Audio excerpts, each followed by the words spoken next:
Halo,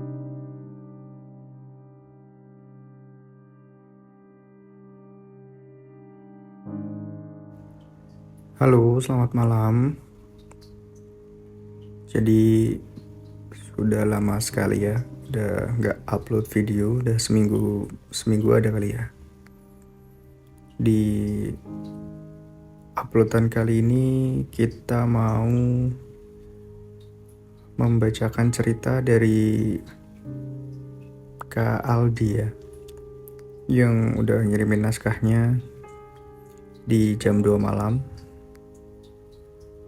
Jadi langsung saja ke ceritanya.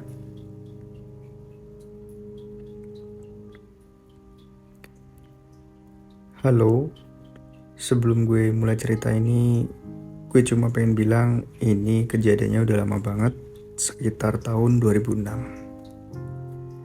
Dan yang ngalamin langsung itu kebetulan gue sendiri. Kenalin, nama gue Aldi. Waktu itu gue masih SMA kelas 2. Dan lagi liburan sekolah, bokap nyokap ngajak gue pulang kampung ke rumah nenek di salah satu desa di Jawa Tengah.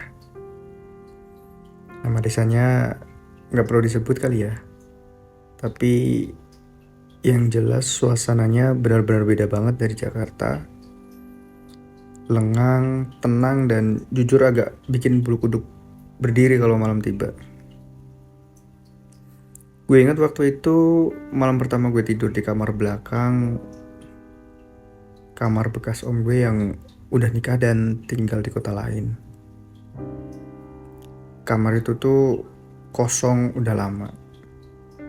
Dan pas gue masuk, bener sih, bau apek, banyak sarang laba-laba di pojokan. Tapi gue mikir, gue kan anak cowok gitu, ngapain juga takut gitu kan.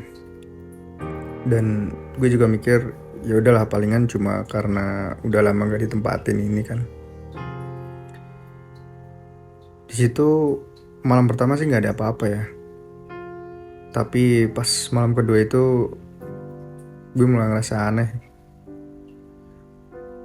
Dan kejadian itu tuh pas sekitar setengah malam ya. Tengah malam. Gue kebangun karena kebelet ya. Nah, kamar mandi rumah nenek itu ada di luar rumah. Jadi tipikal kamar mandi zaman dulu kan pasti kamar mandinya di luar rumah gitu kan. Dan posisinya itu ada di dekat kebun pisang. Jadi gue keluar lewat pintu samping, ngelewatin dapur dulu tuh. Waktu gue baru buka pintu dapur, gue ngerasa angin malam itu bener-bener dingin banget. Dan pokoknya gue jalan aja waktu itu, walau sambil setengah sadar karena ngantuk.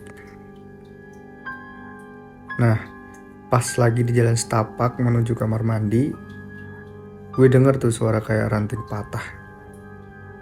Gue sempet nengok dan ternyata gak ada apa-apa itu. Tapi entah kenapa perasaan gue tuh kayak ada yang ngikutin. Gue cepet-cepet selesaiin urusan dan balik ke kamar. Dan malam itu untuk pertama kalinya gue mimpi aneh. Jadi gue mimpi lagi berdiri di depan rumah nenek itu, suasananya sepi banget ya. Langitnya merah, gelap, dan dari kejauhan gue ngeliat sosok tinggi berdiri di pinggir jalan. Ngadepnya tuh ke arah gue, jadi matanya merah terang banget tuh. Gue langsung bangun dan jantung gue deg-degan parah.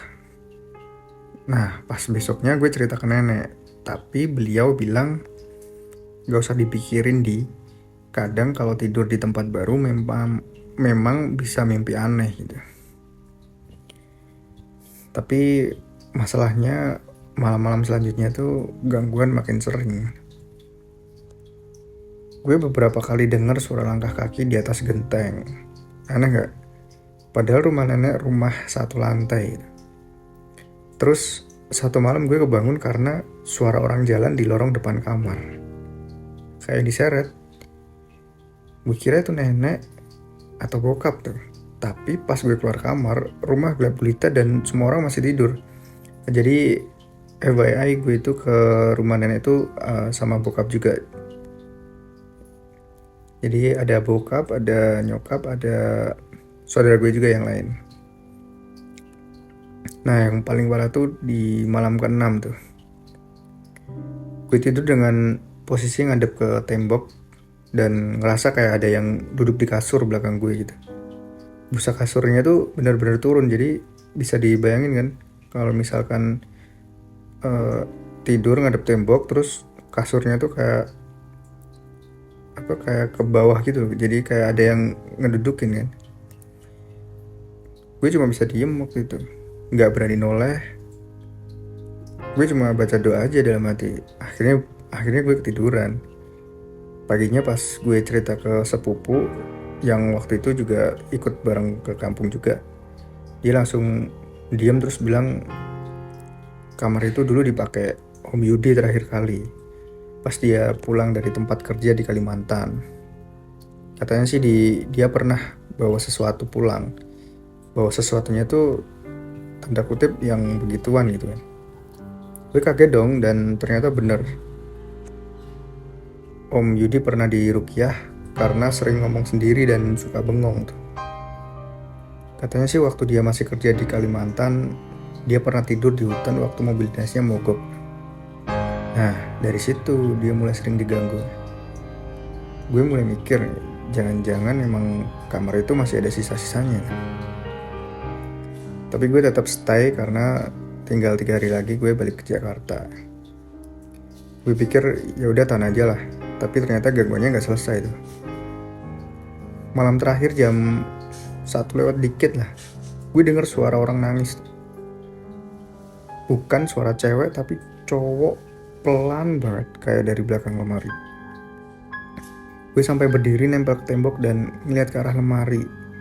Lemari itu udah lama pintunya agak nganga gitu. Gue bener-bener merinding. Tapi suara itu pelan-pelan hilang sampai akhirnya pagi dan gue baru bisa tidur lagi tuh. Pas udah, jadi singkat cerita gue udah pulang ke Jakarta, semuanya normal lagi, tapi gue jadi percaya satu hal, kadang tempat yang kelihatannya biasa aja bisa nyimpen cerita yang kita nggak pernah tahu gitu. Dan kadang gangguan itu bukan karena kita ngelakuin apa-apa, tapi karena kita masuk ke tempat yang salah dan di waktu yang salah. Dan sampai sekarang pun gue masih mikir juga, kok kenapa bisa diteror begitu, padahal kan gue juga nggak tahu apa-apa ya. Dan FBI juga, om gue juga udah baik-baik aja ya, udah sehat. Dan sampai situ dulu ceritanya. Buat lo yang pernah ngalamin kejadian mistis di kampung juga, jangan ragu buat cerita deh, karena kadang satu cerita bisa nyelamatin orang lain dari kejadian sama.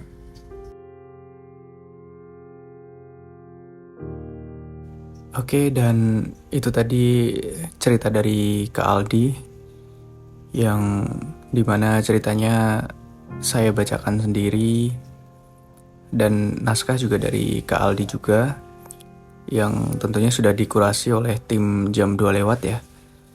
Jadi jangan lupa untuk komen-komen atau subscribe, jangan lupa. Kalau suka dengan pembacaan cerita yang seperti itu, jangan lupa tulis di kolom komentar.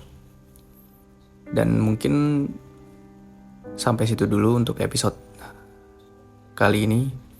Sampai ketemu di episode selanjutnya di jam 2 lewat.